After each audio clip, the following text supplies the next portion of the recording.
Hello everyone. Today we are going to discuss about the recently updated syllabus of class 9th. The chapter drainage has been deleted from CBSE side, but the map work is included in our syllabus. So from that point of view, today we will discuss about the major rivers and its location which has been given in our syllabus only. Clear? So first of all, we should know what actually the mean of drainage. Drainage basically referred to the particular river, the main river, and as well as its tributaries. So when the main river and its tributaries just come together and form the system, then that in particular area, then that is considered as a drainage basin. So now let's begin. But one thing I want to clear also, the drainage system should be shown on physical map, but as we are very familiar that this is very tough for us to fix out the exact location of the region in which that is flowing, so that's why I am using political map of India. This is a physical feature. Okay, so one by one we will discuss, and from northward we will move. So firstly I am going to discuss about the Himalayan river system. It means those river which emerges from Himalayan mountain, and if you just go through the chapter, then easily you can find out those river which emerges from Himalaya, then that is considered as a perennial river. It means that throughout the year the water availability has been found in these rivers. So now the first one is, now you all just focus over here. This is the region of Tibet, and firstly we are going to discuss about the Indus river system. So the Indus river, that the source of the Indus river, that is Mansarovar lake. It means this is the Mansarovar lake, but exact source of the Indus river, that is Cheimyangdung glacier. I mention over here Cheimyangdung glacier, which is very nearer to the lake Mansarovar, and then that moves towards, earlier that was the Jammu Kashmir region, but right now that is the Ladakh region, and then that entered in, even moved towards the Pakistan, and as well as that drained out in Arabian Sea. Only 20% of the water of Indus that can be utilized by Indian government, or we can say that by India, because the treaty which was done between India and Pakistan. Now the length of Indus river is 2880 kilometer, but the actual length which lies in our country, that is 709 kilometer in India. So just look over here from which region we have to just locate Indus river. Clear? Now the second one is this river about which we are going to talk, that is the Satluj river, and this is the second largest tributary river of Indus. So the source of this one is also near Mansarovar lake, and the lake from which that has been originated, that is a Rakas Tal lake. I have mentioned Rakas lake, and as well as the length which has been lies in India of this river, Satluj river, that is 1050 kilometer in India. Okay. So now the third one, the river which is considered as the holy river of our country, Ganga. So now if you look very closely, then the source of the Ganga river which emerges, that emerges from Gangotri glacier, and after emerging from Gangotri glacier, then there are two head streams has been emerges from Gangotri, that is the Bhagirathi and as well as Alaknanda, and Bhagirathi and Alaknanda met at Devprayag in Haridwar. So that met at Devprayag, and after Devprayag, when that enters in our state, or even from Deoprayag, that has been come to known as the Ganga river. So the Ganga river source formed by two headwater streams, Alaknanda and Bhagirathi, which join at Deoprayag and that emerges from Gangotri glacier. These are the three prominent rivers which we have to locate, not locate, identification. Here I mention, no need to be labeling of these rivers. The labeling will be given, only we have to identify these rivers. So don't create any type of confusion in your mind, just only go through these main streams.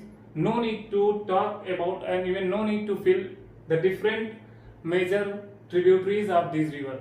Okay, so easily you can find out the river which has been emerges from Uttarakhand, that is the Ganga from Gangotri glacier, and the river which has been emerges, and if that is moving from the upper Himalayan region, then that is the Indus, and the next one, that is Satluj. Okay,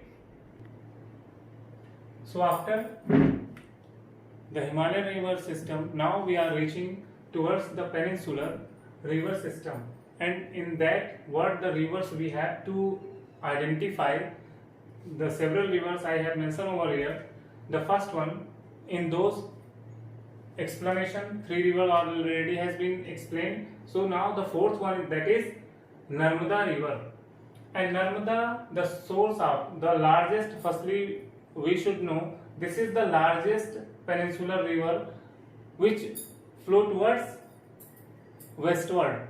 It means the several rivers about which we already have discussed, except Ganga, all the rivers that just drained out in Arabian Sea. So these two prominent rivers, Narmada and as well as Tapi, they just flow towards westward and they drained out in Arabian Sea. And one thing more, we always have to remember, these two prominent rivers, they just flow from the faulty valley, and only these two rivers which never form any type of delta, they form estuaries. Estuary from the steepy slope, when the water has been just poured down on even the, we can say that the brackish water, when that mixed with the brackish water, then this is the formation is done, that is called estuary. Brackish water is saline but not saline as like the sea water. Clear?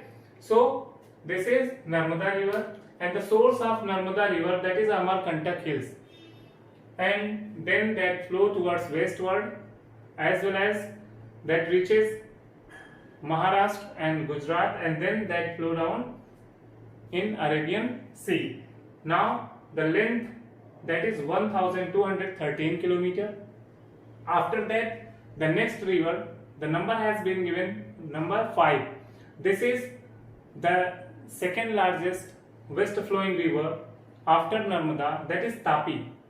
And some places you also can find out that the name of this river is Tapti. Clear? So the origin or the source of the river Tapti or Tapi, that is Satpura range. Satpura range and Betul districts of Madhya Pradesh. These both rivers that emerges from Madhya Pradesh. And now the next one is that, and always better remember that these two rivers always form estuary, never form delta. Now the next one is that the sixth, that is Mahanadi, the Mahanadi. Mahanadi emerges, the source has been given from Raipur and Sihawa hills, that is known as Sihawa hills, and this river is east flowing river. It means that drained out in Bay of Bengal. Clear? And the length of Mahanadi is 860 kilometer.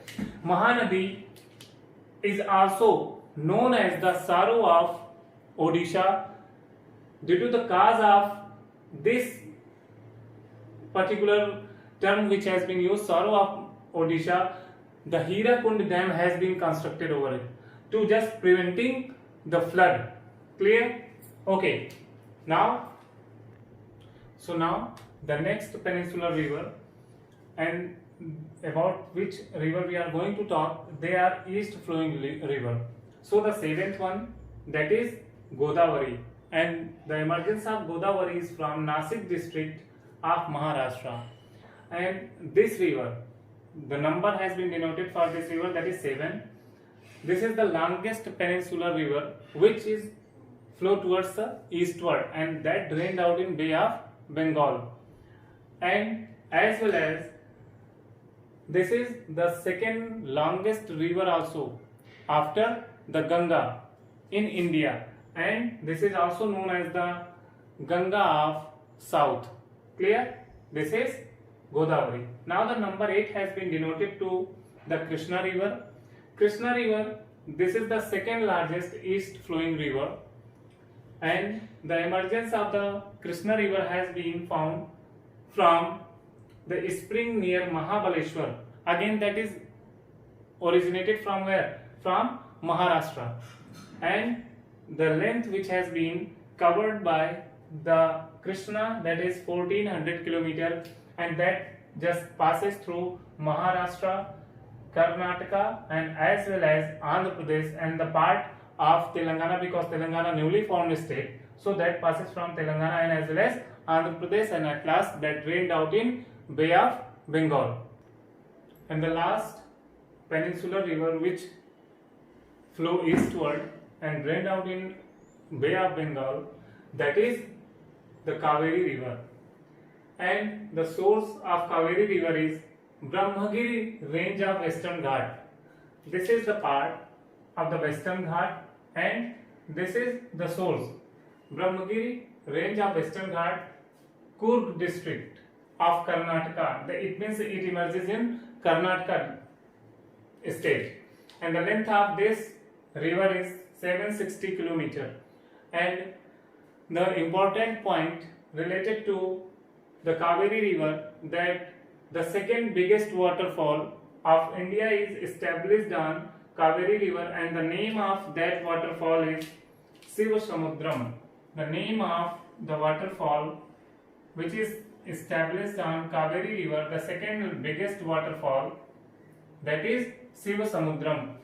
This is the explanation, and as well as how we can identify about the rivers which is given in our syllabus. Easily we can locate it if once or twice, and even more than, if you as much you will do practice, easily you can find out and easily you can identify it. So now the location which we will identify related to the lakes. So now lakes, the first one, that is a Wular Lake, which is situated in Jammu and Kashmir. The part which has been circled with the help of the blue ink, we will go through that. This is the Wular Lake that lies in Jammu and Kashmir. Wular Lake is the largest freshwater lake of India, and this has been made due to this region has been made due to the cause of the tectonic process. So that's why this lake is also known as the tectonic lake. The second one, that is Samhar Lake. Samhar Lake, as you all are seeing, this is situated in Rajasthan, and this is inland water lake, and this is the largest inland salty water lake of our country.